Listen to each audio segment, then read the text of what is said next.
Hey there, this is Jens and Vars, and in this video I'm going to show you how to use Foundry VTT for solo RPG. So yes, the idea of this video is to make it as useful for you as possible. To the point, I want to avoid long videos and so on. So the point is basically that we're going to go through first what is Foundry VTT, and why is it a good tool, I think, in my opinion, for playing solo RPGs? Um, and the second part, we're going to see how we can customize Foundry VTT to take it to the next level and do actual cool stuff that are going to be really useful for playing solo. Okay, so let's begin. So for those who you don't know, Foundry is a virtual tabletop tool. You buy it once and it's yours forever, so it's not a subscription. However, when you buy it, you get the software, like literally the software, the program, and to play with your friends, you would have to find a way to host it on a server or host it on your machine, and kind of, yeah, in that way you can play with other people. The advantage of solo is that, well, you don't need other people, so you just launch the software, and this is what I'm showing on my screen. So anyways, let's start. First, let's put up some music. So to have something on the background. So this game is about cyberpunk, so tabletop audio. By the way, I recommend it completely. Small tip is that also as you're playing background music, you can open a sound pad and put sound effects in the background. It's really cool. I totally recommend it out.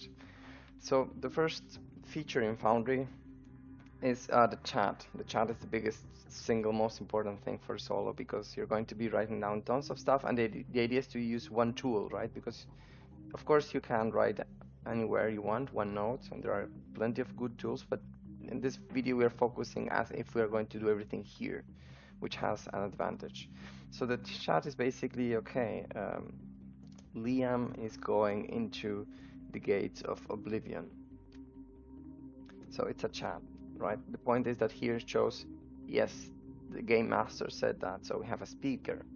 And the point of Foundry, since we have systems of RPG systems that we choose, if I bring here Liam to the scene, and let's say he's going to talk with Ashley, they are both here on the screen now, and if I choose Liam and say, hey Ashley, what's up, right? And now the speaker is Liam, so that's pretty cool because now we have a concept of speaker, and if I click Ashley, she responds, all good, and that's Ashley.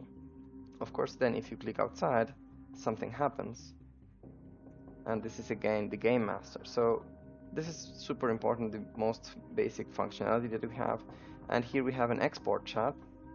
If I open this, it's going to export it in a text format, so it's going to be very basic. We're going to see alternative ways soon, but it does a job. So it has a timestamp, the speaker, and the text. One thing to notice here is that you can put HTML tags. So maybe you not all are familiar with HTML, but you can learn a few things just to get the hang of it. So for example, if you put h2, that's a header, and say scene number 1, and then you close the tag h2, this is going to be formatted, and that's really cool because sometimes you might want to put some style in there. So as well, if you put the B, something important, and then you close the B tag, it's going to be bold. Anyways, before moving on, I wanted to give you a huge tip for chats. It's called inline roles. So basically what happens is usually in solo you want to know a number, like how many orcs are there, or how many, I don't know, how many people in the squad. So you can say basically there are double brackets 1d4 close double brackets orcs. You press enter and it's going to roll a dice automatically and it's going to put it in the chat like that. So that's really cool for both randomizing and also storing the result. You can also say there will be for double brackets /r 1d4 members in the squad. And that what we'll do is instead of rolling automatically, it's going to put a button. So you have to click on it and then it's going to make the roll. So both our alternatives are very powerful and very, very useful. Later on, we will also see random tables. There is a module called Inline Roll Tables. So this is going ahead, but I wanted to share this before moving on. The second here tab is basically initiative, so I'm not going to get into that, but it's useful for combats. You will have scenes in one place, so in the scenes you can configure lots of stuff. You have an actor directory where you load NPCs you're playing with in your system, so if you open any of them, you're going to be on that system, so you're going to be able to roll from here. And once you roll, you're going to see it on the chat, so that's also really cool because you have a single place where both rolls and chat happen. You have also an item directory, so you can load items based on that system, so they can have descriptions. These are enhanced reflexes cyber implants, and you have everything in one place again. Next most important thing is the journal entries. So you create a journal entry to keep trace of things. So what happened today, and it's basically an editor. You can have here titles, important stuff, something happened, and then you can mark it and press Ctrl B and the usual commands to put bold, to put images and format it, and that's really cool. Something about Foundry is that you can, yeah, by the way, you can also have image journals. That's also a great thing, a journal entry that's about a character, for example. And the point about that is that you can also drag them to the map and kind of have them there. So you can even have them in a place. So you can also, by the way, minimize windows as I just did. But yeah, basically you have things under control and you can be quite organized here. The next huge thing, and that's huge, it's the roll tables, basically, random tables. So you create that, like in Mythic, you create the NPCs list, right? You want to have a characters list. And not only you can load NPCs that you don't have actors for, you can also put actors there, and you are going to link the table to that specific actor. So you load them, you put the weights, like what's the dice to roll there, what's the probabilities, you can customize a lot of that. Press roll, and again, it's going to go to the chat, and when it's an actor, it's going to be linked, so you open from there. So that's also really cool. So the thing about Foundry is that it's yours. So everything here is stored on this world that we created. So let's take a look at that now. So this is happening on a world where everything that I do here is going to be stored. And something that we should do is once we finish playing, we put a backup of that world in a, I don't know, in the cloud, in a OneDrive or somewhere safe. So we always have a backup. What I do is have regular backups daily. So in case someday I mess something up, I can roll back. So if we go to the setup, in Foundry will take us to this screen. Here we have worlds. Basically, this is what I was talking about. This is where I was playing. So if you create a world, what you're going to do is choose a system, like Dungeons and Dragons, or in this case, I'm playing with Genesis. And it's going to be an isolated place for that specific game. You can install systems, so if you put install systems, you're going to see a huge list of systems that are available in Foundry, and all of them are for free. So once you buy it, you get access to all of this stuff. And last but not least is the modules. So I'm myself a module developer, so I have a few of them, and you can install modules by simply opening the marketplace of modules, and there are hundreds of them. So each of them change the functionality of Foundry or enhance it in a way that sometimes it's relevant to specific systems, but others is very generic improvements for all Foundry. And yeah, so to not go extensively on that, what we're going to do now is I'm going to share a few modules that I find absolutely fantastic for solo RPGs. And some of them I did them myself, but I'm not self-promoting, but rather focusing on what's useful. Okay, so starting about modules. By the way, I have noticed my camera is sometimes bothering on the chat. I apologize.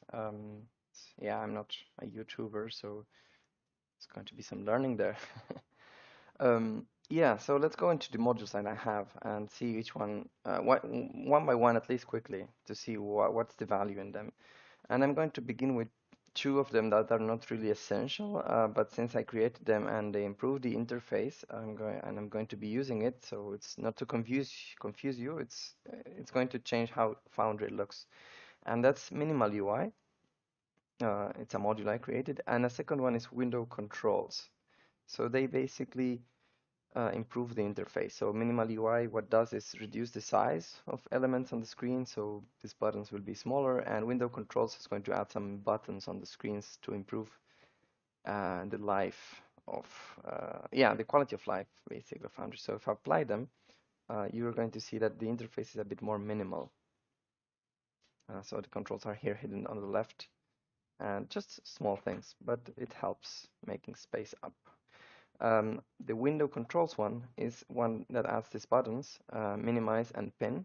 So you can open stuff and you're going to be able to be seeing them organized here on the bottom. You can configure if you want it on top, etc.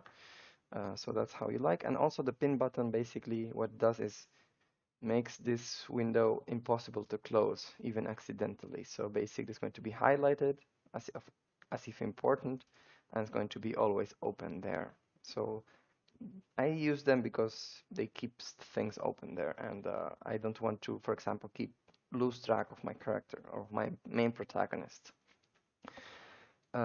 With Minimal UI, by default, things are going to be collapsed, but you can change them back and forth. The next one is Chat Portrait. So this is going to improve the chat in a way that's going to add a silly thing, which is Chat Portrait. So it's going to improve the chat in a way that whoever is speaking is going to add an icon for it. The next one is Clipboard Image. This is a silly one. I also created that one. Basically, if you take a screenshot of something you see on the internet, I'm going to take an example here now, and paste it, you're going to be able to paste images into Foundry. The next one is really important. I'm going to leave it at least for later. Let's skip that one for now. Dice So Nice, it's 3D dice, so that's, I think, a must. But if I roll, for example, computers,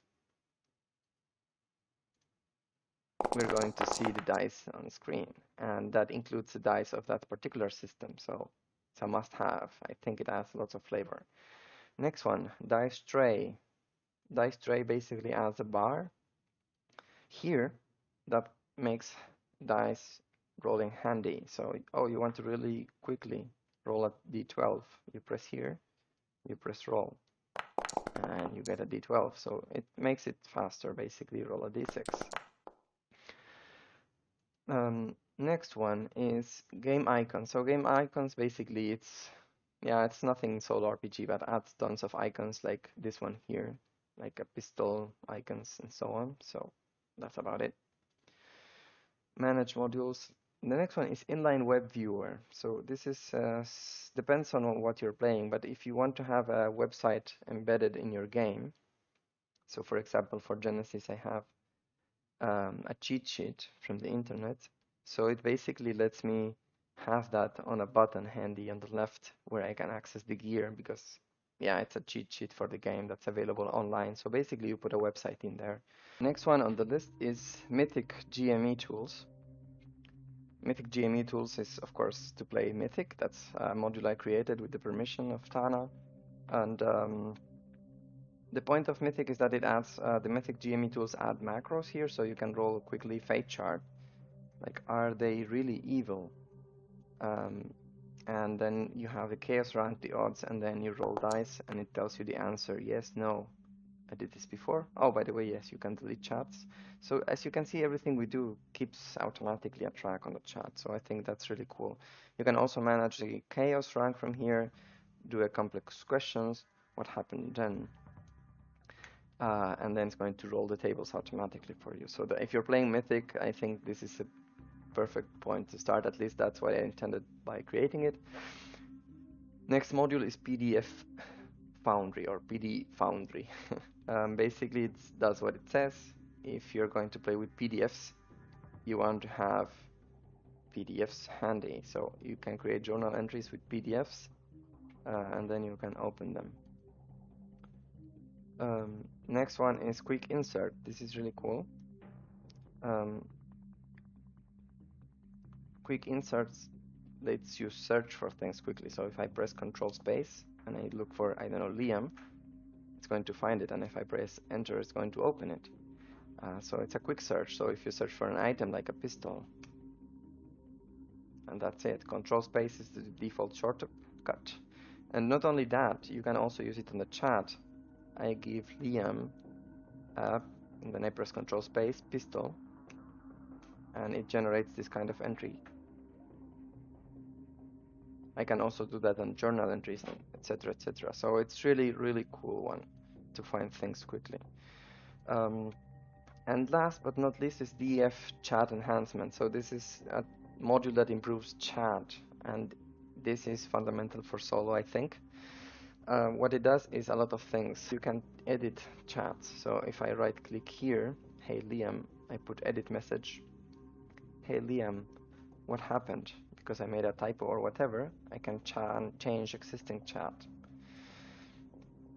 A big feature is the archive. So the archive is basically, okay, I'm done playing, I don't want this chat to be here anymore in the next session. There's a button here, add archive chat log. I call it, I don't know, today, November 26th. I save the archive and it's gone, the chat is gone, but it's actually saved on the menu called Manage Chat Archives.